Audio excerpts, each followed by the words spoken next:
Na ba wani aboki na lambarta ya je ya ringa chatin da ita a matsayin yana santa. Me yasa kai haka? Mai shari'a tausayin ta yasa ne haka. Tausayi? Ta ya haka ya zama tausayi? Tausayin ta yafi ka aure ta ka kawo ta a cikin gidanka a matsayin matarka? Kana da wani bayani da za ka yi wa kotu? Ya mai girma mai shari'a, alfarma ɗaya nake nema. Wace irin alfarma? Ina son wannan kotu mai albarka ta taimaka ta masa bayani. Ina son kotu ta tunasar da shi kan cewa idan a baya duk abin da ya faru tsakanina da Kubura shiri ne. Ina son kotu ta fahimtar da shi yanzu rayuwata da Kubura ta gaske ce. Kada ya interfere a ciki domin nan da lokaci kankani za ta zama iyalina. Malama Kubura. Na'am ya mai girma mai shari'a.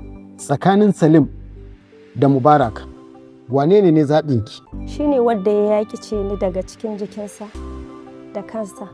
Shine wanda ya ƙirƙiri tazara tsakanina da shi saboda ya disasar da soyayyar da nake masa. Ni ce wacce na fara furta mai kalmar su kafin shi ya furta mu. Ko shakka babu kafa nake sa na yi fatali da ajin da ake ce mata suke da shi. Na ba wani aboki na lambarta ya je ya ringa chatin da ita a matsayin yana santa. Me yasa kai haka? Mai shari'a tausayin ta yasa ne haka. Tabbas soyayyar mu shirin Salim ne, amma ki sani muradin aurenki shiri na ne. Baka isa Mubarak saboda har yanzu ina son Kubura. Ina santa. Ya zama dole ka kirkiri tazara mai nisa tsakaninka da ita. Mubarak, abin da za ku yi min kenan? Salim ashe ta mauli kuka mayar da ni? Wanda ya gura ma wancan, wanda ya gura ma wancan? Don Allah Kubura kada ki min haka. Ina son ki. Wallahi ina son ki Kubura. Ban taɓa tunanin soyayya tana rikicewa ta koma ƙiyayya ba. Na yi tunanin so baya yawa. Tsana ce take yawa.